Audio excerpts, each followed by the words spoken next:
Well, welcome to this video, and I hope you like it. If you do, click the like button, hit subscribe, and share with a friend. Finally got around to fixing my my thrift shop tripod here, so hopefully a little bit better quality than it was shooting off of a shelf. Also replaced my one light. Actually, I loaned my light to a friend to get rid of a flea problem. Little known fact, put a clamp light over top a little pan of water, and it has to be an incandescent light though. And the heat from the light bulb will attract the fleas if you've got them in your house and in your carpet and that. And the fleas will jump up and they'll hit the light and they'll land in the water. And it helps if you put a little drop of dishwashing liquid or some other soap in there. Breaks the water tension. Without the drop of soap, a lot of times the fleas will be able to land on the water and bounce back off. But if you put that little drop of soap in there, they sink, they drown. Pesticide-free way to get rid of fleas. But at any rate, hopefully the quality comes out a little bit better on this. Another note, the tripods, you can find them, they're a dime a dozen at yard sales and thrift stores and flea markets and places like that. You can find some really, really good bargains out there, but be careful because 9 out of 10 of them are missing the part that the camera actually bolts onto that mounts on top of the tripod. That's the part I had to fix on mine. I had to put a washer on it. It was busted up a little bit. But yeah, maybe I'll do a separate little video on that showing you what I'm talking about. But you know, I've seen people looking at them and they're like, oh great, you know, they check out the legs and everything else, tripod works good, they get it home and it's like, how the hell do I mount the camera on it? So be careful, because most people, not knowing what the hell they're doing, they take the camera off the tripod and they sell the, like with the little mounting piece, and that gets sold at the flea market with the camera, and the tripod gets sold separately, and without that piece you have a hard time mounting the camera. But at any rate, want to talk a little bit today about just kind of a rant about the pseudoscientific dogma of the atheists out there. This should be a rather short little rant here. I might do a couple videos today and batch them. I'm just way behind on getting things out. But just notice a prevalence on YouTube and other places of atheists. And I've said it before, it's like atheism has grown its own dogma and become its own religion, especially with people who sort of self-appoint themselves as being ultra-scientific. And atheism isn't science. Isaac Newton himself, a great scientist, was very religious. There are other scientists who were religious. It's not mutually exclusive. There are many anti-science Christians, and there seems to be sort of this running argument between atheists who claim to be having all the answers and religious conservatives claiming they have all the answers. The scientific point of view on religion is actually agnostic. It's not a belief that there is a God. It's not a belief that there isn't a God. It's just an open mind saying, I don't believe there is one. I don't believe there isn't one. Show me the proof one way or the other. And it has to be real proof, not, hey, I got a book that says so.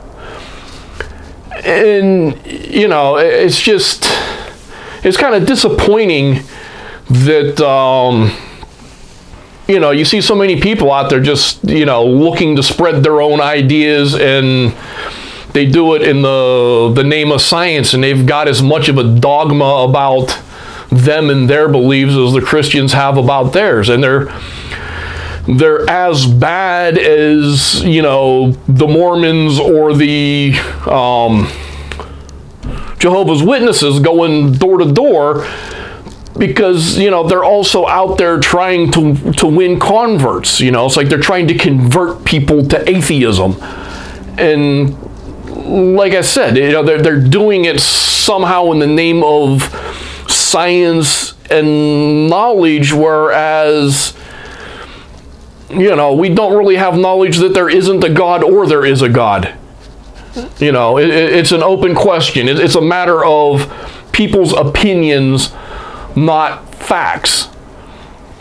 I mean, you can say that a lot of the things like the young earth creationists are, you know, just full of shit, but that doesn't mean that atheism, because, you know, you can use science to debunk this particular view that some Christians have or some Muslims have or some whoever has, is, you know, any more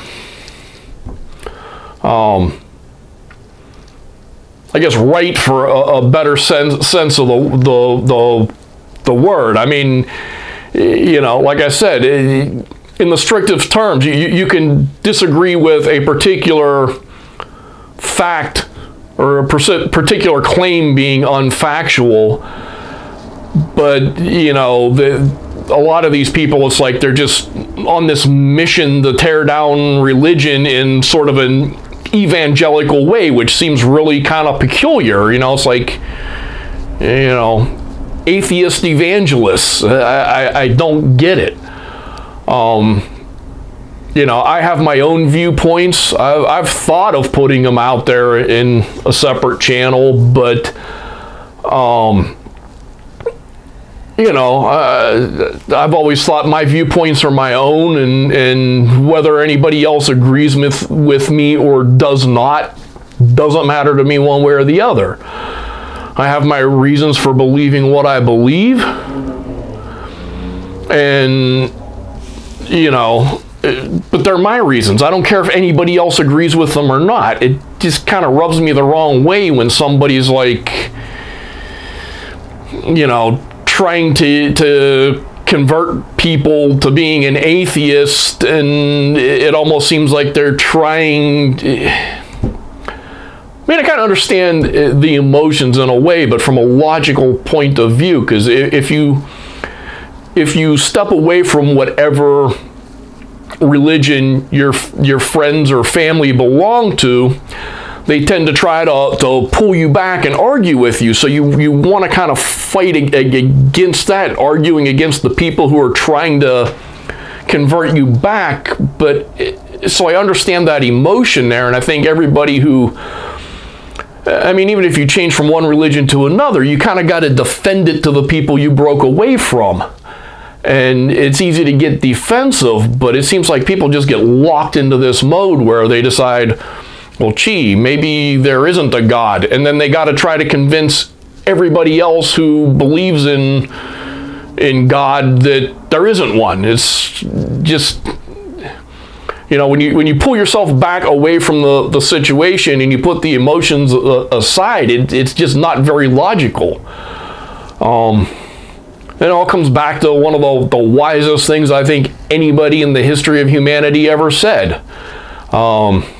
Friedrich Nietzsche said that, you know, when you go fighting monsters, be careful you don't become a monster yourself, to paraphrase. And,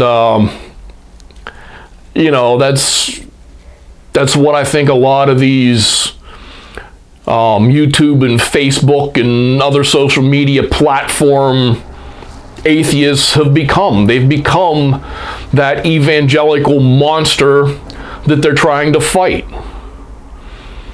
You know, it's one thing to you know, have your own beliefs. It's another thing to go out looking for people to try to convert to your beliefs, whether that's, you know, Mormonism or Hare Krishna or atheism. They're all, you know, a dogma that you're trying to spread. You're trying to evangelize. And yeah, I'm sure there's a lot of people out there, these little social media atheists who would really be offended by that, but you know, maybe that offense is what they need, man. Look in the mirror, take a deep breath, step back, and look at what you're doing. It's fine to be an atheist. It's just a little weird to be out there, you know, more or less proselytizing atheism. So, yeah, I'll leave that one there. It's just, like I said, there's too many people that sort of make science and things that are supposed to be undogmatic, dogmatic. So, see you on the next one. Well, I hope you found that video informative. Hopefully it made you think, and please click the like button and subscribe if you haven't done that already, and check out the video that should be appearing somewhere around me here, and I hope to see you on the next one. Thanks.